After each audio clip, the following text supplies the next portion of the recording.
Hello my lovelies, Rob here from Kickback Garage.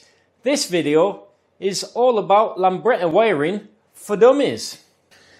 Right, I get thousands of messages every year, and 90% of those messages that I get through my Facebook page, if you don't follow that, go and do that, are all about electrics and a Lambretta. And every time I've gone through this, I've gone through it a little bit quick, and people just don't seem to get the gist of it. So what I decided to do today is basically talk about Lambretta wiring. Roll the intro.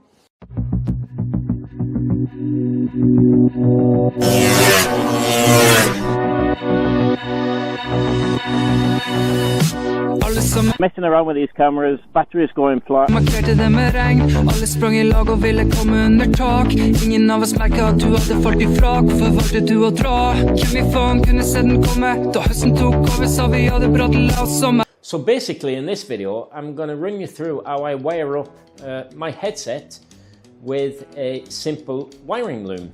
Now, if you have intermittent starting on your scooter, or you have light bulbs that blow, you have earths that vanish, and all sorts of electrical issues, then you really should look at your wiring loom, because you wouldn't believe it, the amount of scooters I've seen, both Vespa and Lambretta, that are still running on the original wiring loom. Now, that's all well and done, but the problem is the ones that I've seen at least, they have been patchworked at the front and the rear. They've been cut and clipped and leaned and you name it. So it's like just such a botch job. So if you want to do yourself a really big favour, then start by changing out your wiring loom. Do it during the winter because you've got loads of time.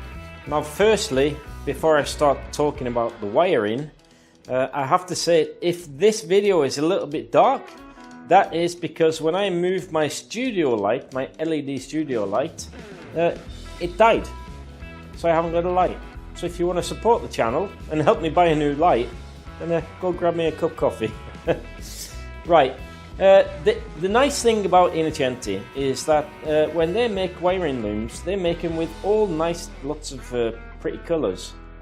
I had a pre-war aerial a couple of years ago, and that was an English bike, and all the wires were black. So if I wanted to find a fault on the wire, I had to do lots of multimeter action. But on Lambretta, it's made pretty simple because of the colour coding. Now, what I thought I'd do was start from the wiring loom, the main wiring loom, which is, can you see my finger there? It comes up here, and from the main wiring loom, you have three main wires. I'll start with the first one first. This one, it is the green. Now, looking at this junction box on a series 3, obviously that sits on together with your light, but the wiring itself is the same. And if you have a junction block like I do, where all the colours have completely vanished, don't worry about that, because there's a bit of principle here. So, starting with the main wiring loom, you have the green. The green is the cutout switch.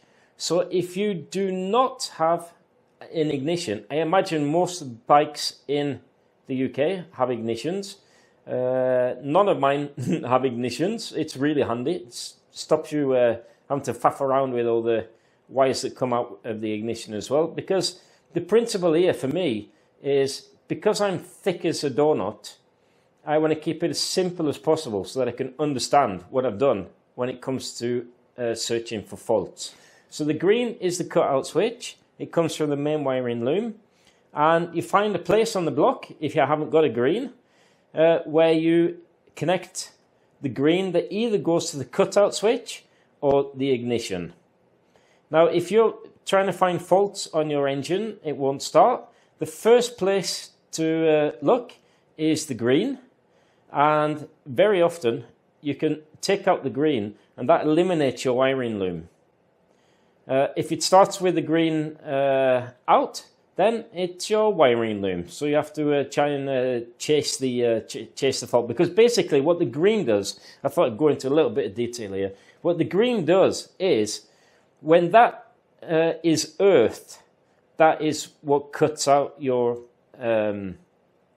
your CDI, which stops your motor. So if you've got a dodgy green wire somewhere that's earthing off on your frame, then that does the same as the cutout switch. I hope that's good enough in layman terms. And the second wire that comes off your main wiring loom here is the brown.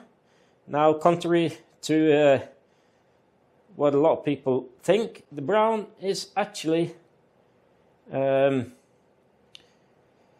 main power source.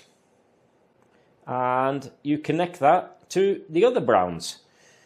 You have one brown that goes to, so here's the part of the junction box. You can look on the back and you can see if they're joined together. So there's two that are joined together here on the junction box, and they're completely separate from the green.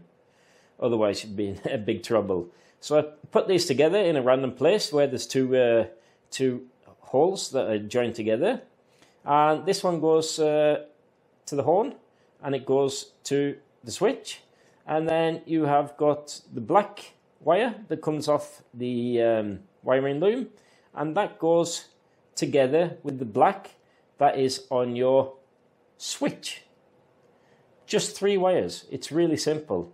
And then we can have a little bit of a look at the lighting piece. Another thing I should mention is for some reason a lot of people think that the black that comes off the main wiring loom is the earth, and that is not true. It's not earth, it's power. So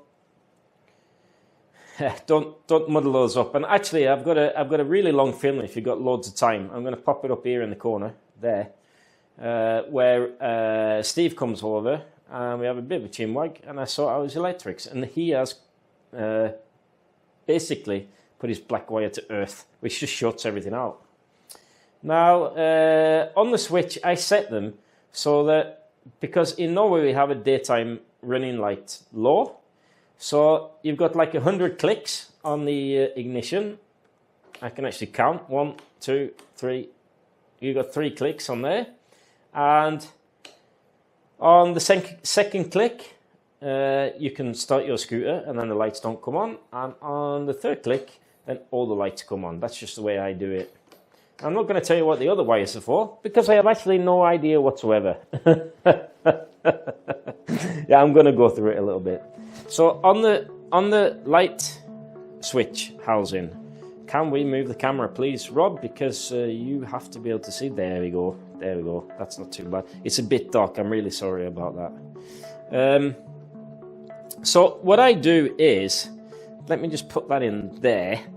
Needs a proper shove. Oh, there we go. Right, so on the wiring, what am I talking about? On the light bulb holder itself, you have, they're really easy to identify. You've got loads of connections, like, you know, the connecting board. Then just look on the light itself and you can see you've got 2 prongs that come out of the light. And in this particular one, I think on most others as well, you have this little pilot light at the top there. So what I do is join the red wire that comes from the switch. On this particular switch, I have only got 3 wires, makes things really simple. The red one is your main beam, and the blue one is your, what's it called? The other light, your dip. Or it could be the other way around. I'm never sure about that. So what I do is I plug it in, I start up the scooter, I toggle my switch, and I see which way it goes. And if it's the wrong way, according to how I think feels most correct, then I just switch them over. So that's pretty basic. Over here on the pilot light, you have the yellow that gives you power from the switch. This is the switch loom. And on the other side you have earth. Now most Lambrettas, they come with an earth strap on your what am I saying? They come with an earth strap on your light bezel, and I've really found that to be a very unreliable source for earth. Now the way to do it, sort of, you could plug that into another earth strap, and then you can connect it to your main earth on your headset.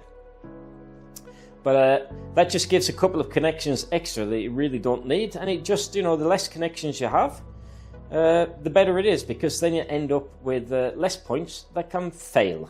So what I do is I actually cut off the white earth strap so I don't confuse people down the line. I fit it to my light bulb, the pilot light holder, so that gives earth to both the main light and the pilot light, and I secure that to my earth point in the headset. Another earth that you need to be wary of is, I'm not sure if you can see it that well, but this one, it's a pink one. That one comes from your main switch, and the pink one is a funny little beast. That comes with like an open connector, and in real life, if you have an old scooter that's still got the original wiring loom on, that is bolted down to the bracket that you bolt the headset down yourself. The problem with doing that is, just do yourselves a favor, don't do that. The problem with doing that is, if you need to remove it or check it or something like that, you have to take off your headset top to get to the nut that's on the back side of the of that bolt. So that just makes it a bit of a pain. So what I do on Series 2 is I bolt them to the bolt that holds the junction box. But on Series 3, let me move that wire out of the way. On Series 3s, I tend to fit them to the bracket that holds either the throttle tube or the gear tube. That's where I like to earth them, because that's also a very good earth point, as is this one too. And there we have some random wires. The orange, which comes from the switch, that feeds the power to your switch, the switch itself. And because they're just two, I've just found a random place on my wiring block that there's just two connections that are together. And so that one comes off the switch and off the ignition switch and into the switch itself. So that's really easy. And then you have this purple. This, I have absolutely no idea what it does. So if you have a simple wiring loom, then you can either cut it and tape it up or something like that. But what I do, just to sort of keep it tidy here, is I've got a 3-junction space here that is not in use anymore, and I just fit it to there, and that won't do any harm whatsoever to the electrics when it's stuck in there, because that's not feeding anything. I think that's all the wires on the wiring loom in the headset, and it's not really that difficult. Now, one last thing is the power, the black power feed. I've got this on a 3-pronged connector board, and that is because that 3rd prong there, that is where you fit your speedo bulb. And like I said, remember, it's not earth. So the biggest problem with headsets, I've seen over the years at least, is that the main wiring loom has been cut, and they've used all sorts of different gadgets and stuff like that, and then they sort of added bits of wire to it, and all those extra bits of wire just lead to extra places that can short out in your headset. So I hope that made a little bit of sense. I don't fully understand it myself, but the whole thing here is, as long as you join the correct color coded wires together, then you should really be good to go. The biggest challenge there really is, and I've got cramp in my foot, so I have to stand up. That's better. So the thing is, if you have an original type wiring loom with loads of different wires that have just been randomly attached in random different colors, then try and sort that out. And if you can't sort that out, or you sort it out and you've still got problems, I really recommend that you take the time to change your wiring loom to a simple wiring loom during the winter, and it should be, troubles be gone, basically. As you saw there, I was showing you the wiring on the TV 175 that I have now almost completed. The only thing I'm missing for this scooter is the light bulb, and I need to get my horse into gear and buy some petrol, and that is what I've got planned for the next video. We're going to see how quick this starts, if it starts at all. I'm hoping it does, and that's also a reason why I don't put the headset on, because I want to make sure that all the lights are working in the correct orientation, and it's the same with the main and the dip. So if I've got those two colours mixed up, it's not really a problem. Just start the scooter. I put it on what I think is the main light, which is the switch up. I mean, that's the main beam. And then the switch down is the dip. And if it goes the other way around, then I just swap those two wires. It's really easy. So the next video, pretty exciting. Going to start up this scooter here. And I'm going to give you some beauty shots. And we'll talk a little about that one. But for now, I love you and leave you. Don't forget, do the old subscribe, give me the thumbs up, buy me a coffee, because I really need a new studio light, so don't have to get in your face like this, because it gets quite dark without that. And I'll see you all in the next one. Ta-ra!